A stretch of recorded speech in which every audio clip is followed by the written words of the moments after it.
Hello, welcome to Red Short Talks. എല്ലാവർക്കും സ്വാഗതം. ഇന്ന് നമ്മൾ നിഫ്റ്റി 50യുടെ ഇന്നലത്തെ അതായത് ജൂലൈ 15, 2025 പ്രകടനത്തെക്കുറിച്ച് സംസാരിക്കാൻ പോവുകയാണ്. എന്നിട്ട് നാളേക്ക് ജൂലൈ 16 എങ്ങനെയുള്ള ട്രേഡിംഗ് സാധ്യതകളാണ് കാണുന്നതെന്നും നോക്കാം. നമ്മളിവിടെ നിഫ്റ്റി 50 ഓഹരി വിശകലനവും വ്യാപാര തന്ത്രവും എന്ന റിപ്പോർട്ടിലെ ഒരു 15 മിനിറ്റ് ചാർട്ട് വെച്ചുള്ള അനാലിസിസ് ആണ് പ്രധാനമായി നോക്കുന്നത്. അപ്പോൾ ഇന്നലെ എന്താണ് സംഭവിച്ചത്? ഈ RSI പോലുള്ള ഇൻഡിക്കേറ്ററുകൾ എന്താണ് പറയുന്നത്? നാളത്തേക്ക് എന്ത് പ്രതീക്ഷിക്കാം? ഇതൊക്കെയാണ് നമ്മൾ ഇന്ന് ചർച്ച ചെയ്യുന്നത്. ശരി, അപ്പോൾ തുടങ്ങാം അല്ലേ? ആദ്യം നമുക്ക് ജൂലൈ 15 അപ്രധാനപ്പെട്ട കണക്കുകളിലേക്കൊന്ന് നോക്കാം. ഓപ്പൺ ചെയ്തത് 25,152.85. ഹൈ പോയത് 25,159. ലോ വന്നത് 25,144. ക്ലോസ് ചെയ്തത് 25,147.35. പക്ഷെ അവിടെ ഒരു കാര്യമുണ്ട്. അവസാനത്തെ ആ 15 മിനിറ്റ് ക്യാൻഡിൽ നോക്കിയാൽ അത് ഏകദേശം 25,219.65 ക്ലോസ് ചെയ്തു. ആ അവസാന നിമിഷം കണ്ട ഒരു വലിയ വോള്യം അതിനെ എങ്ങനെയാണ് കാണുന്നത്? അതൊരു സാധാരണ കാര്യമാണോ? ആഹാ, അതൊരു നല്ല പോയിന്റാണ്. അവസാന നിമിഷത്തെ ആ കൂടിയ വോളിയം, അതും വില നല്ല രീതിയിൽ കയറിയതിനോടൊപ്പം അതൊരു ശക്തിയുടെ സൂചനയായിട്ട് തന്നെ എടുക്കാം. വെറുതെ ഒരു സ്പൈക്കല്ല. ഒരു പക്ഷേ ചിലപ്പോൾ വലിയ കളിക്കാർ, ഇൻസ്റ്റിറ്റ്യൂഷൻസ് ഒക്കെ ആ സമയത്ത് ആക്റ്റീവായതാവാം. ശരി ശരി. പിന്നെ പ്രൈസ് ആക്ഷൻ നോക്കിയാൽ നമ്മൾ ഈ ജൂലൈ 9 തൊട്ട് 11 വരെ ഒരു ഇടിവ് കണ്ടിരുന്നല്ലോ. അതെ. അതിനുശേഷം ഇന്നലെ ജൂലൈ 15 നല്ലൊരു തിരിച്ചുവരവാണ് കണ്ടത്. പ്രധാനമായിട്ടും ഹയർ ഹൈകളും ഹയർ ലോകളും ഉണ്ടാക്കി. അതായത് ഓരോ തവണ മുകളിലേക്ക് പോയപ്പോഴും താഴേക്ക് വന്നപ്പോഴും അത് മുമ്പത്തേതിനേക്കാൾ ഉയർന്ന നിലയിലായിരുന്നു. ഓക്കെ. ഏറ്റവും പ്രധാനപ്പെട്ട കാര്യം 25,200 എന്നൊരു സൈക്കോളജിക്കൽ ലെവലിന് മുകളിൽ ക്ലോസ് ചെയ്യാൻ സാധിച്ചു എന്നുള്ളതാണ്. അത് താൽക്കാലികമായിട്ടാണെങ്കിലും ഒരു ബുള്ളിഷ് മൊമെന്റം അവിടെ ഉണ്ട് എന്ന് കാണിക്കുന്നു. അപ്പൊ നാളത്തേക്ക് നോക്കുമ്പോൾ ഏതൊക്കെയാണ് ഈ പ്രധാനപ്പെട്ട ലെവലുകള്? സപ്പോർട്ട് എവിടെയാണ്? റെസിസ്റ്റൻസ് എവിടെയാണ്? 5,120 എന്ന ലെവലും പരിഗണിക്കാം. ഓക്കെ. ഇനി മുകളിലേക്കോ? തടസ്സങ്ങൾ എവിടെയാണ്? മുകളിലേക്ക് പോകുമ്പോൾ ആദ്യത്തെ റെസിസ്റ്റൻസ് വരുന്നത് 25,240, 25,280 സോണിലാണ്. ഇതൊരു ഗ്യാപ്പ് ഫിൽ സോൺ കൂടിയാവാം. അതായത് മുൻപുണ്ടായ ഒരു ഗ്യാപ്പ് നികത്താൻ വില ശ്രമിച്ചേക്കാവുന്ന ഒരു ഏരിയ. ആ, ശരിയാണ്. ഇനി അതും ബ്രേക്ക് ചെയ്ത് മുകളിലേക്ക് പോവുകയാണെങ്കിൽ അടുത്ത പ്രധാന തടസ്സം 25,320 എന്ന ലെവലിലാണ് നമ്മൾ കാണുന്നത്. ഇനി RSIയെ കുറിച്ച് സംസാരിക്കാമല്ലോ. Relative strength index.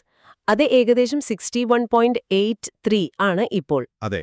അപ്പോ ഇത് ഓവർബോട്ട് അല്ല, ഒരുപാട് വാങ്ങിക്കഴിഞ്ഞിട്ടുള്ള അവസ്ഥയിലല്ല. പക്ഷേ 60 കടന്നു എന്നതൊരു പോസിറ്റീവ് സൈൻ ആണെങ്കിലും നമ്മൾ നേരത്തെ പറഞ്ഞ ആ ഒരു ഗ്യാപ്പ് ഇപ്പോഴും ഫില്ലായിട്ടില്ല. അതൊരു കൺസേൺ ആണോ? നല്ല ചോദ്യം. RSI 61.83 നിൽക്കുന്നത് തീർച്ചയായും ഒരു സ്ട്രെങ്ത് കാണിക്കുന്നുണ്ട്. ഓവർബോട്ട് ആയിട്ടില്ല, അതുകൊണ്ട് കൂടുതൽ മുകളിലേക്ക് പോകാൻ സ്പേസ് ഉണ്ട് താനും. പിന്നെ ജൂലൈ 11 മുതൽ 15 വരെ നമ്മളൊരു പോസിറ്റീവ് ഡൈവേർജൻസ് കണ്ടിരുന്നു. അതായത് വില താഴേക്ക് പോകുമ്പോഴും RSI താഴേക്ക് പോകാതെ സ്റ്റേബിളായി നിൽക്കുകയോ അല്ലെങ്കിൽ ചെറുതായി മുകളിലേക്ക് വരികയോ ചെയ്തിരുന്നു. ഓക്കെ. അതിൻ്റെ ഒരു കൺഫർമേഷനാണ് നമ്മൾ ഇന്നലെ കണ്ട ആ തിരിച്ചുവരവ്. അപ്പോൾ RSI 60 മുകളിൽ നിൽക്കുന്നത് ബുള്ളിഷ് മൊമെന്റത്തെ സപ്പോർട്ട് ചെയ്യുന്നുണ്ട്. താങ്കൾ പറഞ്ഞ ആ ഗ്യാപ്പിൻ്റെ കാര്യം, അതൊരു റെസിസ്റ്റൻസ് ആയിട്ട് ആക്ട് ചെയ്യാൻ സാധ്യതയുണ്ട്.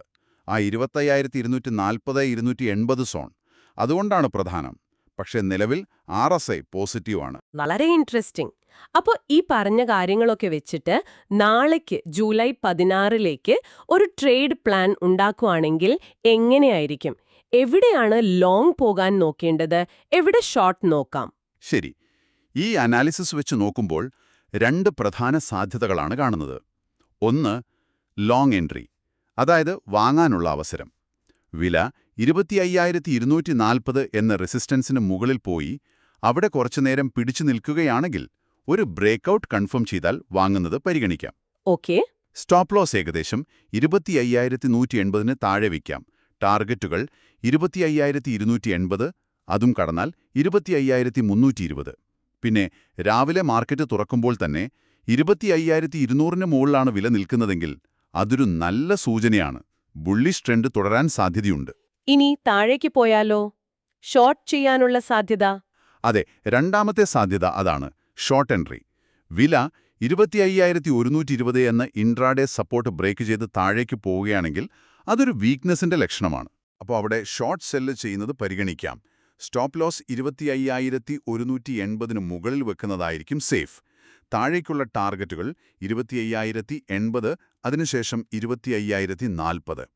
ഇനി മാർക്കറ്റ് രാവിലെ ഗ്യാപ്പ് ഡൗൺ ആയിട്ട് തുറക്കുകയാണെങ്കിൽ, അല്ലെങ്കിൽ ഈ 25,220 എന്ന സപ്പോർട്ട് ശക്തമായി ബ്രേക്ക് ചെയ്താൽ ഒരു ബെയറിഷ് വ്യൂ എടുക്കുന്നതാവും നല്ലത്. ഈ പറഞ്ഞ ലെവലുകൾ കൂടാതെ നാളത്തെ ട്രേഡിംഗിൽ വേറെന്തെങ്കിലും കാര്യങ്ങൾ പ്രത്യേകം ശ്രദ്ധിക്കാനുണ്ടോ? ഉണ്ട്. രാവിലെ മാർക്കറ്റ് തുടങ്ങിയതിന് ശേഷമുള്ള ആദ്യത്തെ 15 മിനിറ്റ്, അതായത് ആദ്യത്തെ ഒരു 3-15 മിനിറ്റ് ക്യാൻഡിലുകൾ ശ്രദ്ധിക്കുന്നത് നല്ലതാണ്. അന്നത്തെ ഒരു ഏകദേശ റേഞ്ച് മനസ്സിലാക്കാൻ അത് സഹായിക്കും. ഓക്കെ. പിന്നെ ഈ 25,200 എന്ന ലെവൽ വളരെ പ്രധാനപ്പെട്ടതാണെന്ന് പറഞ്ഞല്ലോ. അപ്പോൾ വില അവിടേക്ക് വന്ന് വീണ്ടും സപ്പോർട്ട് എടുക്കുന്നുണ്ടോ എന്ന് നോക്കുന്നത്, റീടെസ്റ്റ്, ഒരു ലോങ് എൻട്രി എടുക്കുന്നതിന് മുൻപ് ഒരു കൺഫർമേഷന് നല്ലതാണ്. ശരിയാണ്. RSI 60 മുകളിൽ തന്നെ തുടരുന്നുണ്ടോ എന്ന് നോക്കണം. ഒരു പ്രധാനപ്പെട്ട കാര്യം, 25,180 25,220 ഇടയിലുള്ള ഏരിയ ഒരു ചോപ്പ് സോണായി മാറാൻ സാധ്യതയുണ്ട്. ചോപ്പ് സോൺ, അതായത് വില വ്യക്തമായ ദിശയില്ലാതെ ഈ ചെറിയ റേഞ്ചിനുള്ളിൽ അങ്ങോട്ടും ഇങ്ങോട്ടും കളിച്ചു നിൽക്കുന്ന ഒരവസ്ഥ. അവിടെ ട്രേഡ് ചെയ്താൽ സ്റ്റോപ്പ് ലോസ് അടിക്കാനുള്ള സാധ്യത കൂടുതലാണ്. ഓക്കെ, മനസ്സിലായി. അപ്പോൾ ആ സോണിൽ ഒരു വ്യക്തമായ ബ്രേക്കൗട്ട് മുകളിലേക്കോ താഴേക്കോ കിട്ടാതെ ട്രേഡ് ചെയ്യാതിരിക്കുന്നതാണ് നല്ലത്. അപ്പോ ഇന്നത്തെ ഈ വിശകലനത്തിൽ നിന്ന് നിങ്ങൾ ഓർത്തിരിക്കേണ്ട പ്രധാന കാര്യങ്ങൾ: ജൂലൈ 15-ന് നിഫ്റ്റി ഒരു ശക്തമായ തിരിച്ചുവരവ് നടത്തിയിട്ടുണ്ട്. 25,200 എന്ന ലെവൽ നാളത്തേക്ക് വളരെ നിർണായകമാണ്. RSI പോസിറ്റീവ് സിഗ്നൽ നൽകുന്നുണ്ട്, പക്ഷേ ഒരു ഗ്യാപ്പ് റെസിസ്റ്റൻസ് അവിടെയുണ്ട്. അതെ, ചുരുക്കി പറഞ്ഞാൽ നാളത്തേക്ക് ഒരു വ്യക്തമായ നീക്കത്തിനു വേണ്ടി കാത്തിരിക്കുക. ഒന്നുകിൽ 25,240 മുകളിലേക്ക്, അല്ലെങ്കിൽ 25,120 താഴേക്ക്. ഇവിടെ സ്വാഭാവികമായിട്ടും ഒരു ചോദ്യം വരും: ഈ കാണുന്ന ഒരു മുന്നേറ്റം ഇതൊരു തുടർച്ചയുള്ള റാലിയായി മാറുമോ, അതോ ഇതൊരു താൽക്കാലിക റിലീഫ് റാലി മാത്രമാണോ? വരും ദിവസങ്ങളിൽ അറിയാം. തീർച്ചയായും. ഈ വിശകലനം നിങ്ങൾക്ക് ഉപകാരപ്പെട്ടുവെന്ന് കരുതുന്നു. ഇനി നിങ്ങൾക്ക് സ്വന്തമായി ഒന്ന് ചിന്തിക്കാൻ ഒരു കാര്യം കൂടി തരാം. ഈ ടെക്നിക്കൽ ലെവലുകളും ഇൻഡിക്കേറ്ററുകളും ഒക്കെ നമ്മൾ നോക്കി. ഇതുകൂടാതെ വരും ദിവസങ്ങളിൽ നിഫ്റ്റിയുടെ ഗതിയെ സ്വാധീനിക്കാൻ സാധ്യതയുള്ള മറ്റ് കാര്യങ്ങൾ എന്തൊക്കെയാവാം? ചിലപ്പോൾ ആഗോള വാർത്തകളാവാം, അല്ലെങ്കിൽ പ്രധാനപ്പെട്ട എക്കണോമിക് ഡേറ്റ റിലീസുകളാവാം, അതുമല്ലെങ്കിൽ കമ്പനികളുടെ റിസൾട്ടുകളാവാം.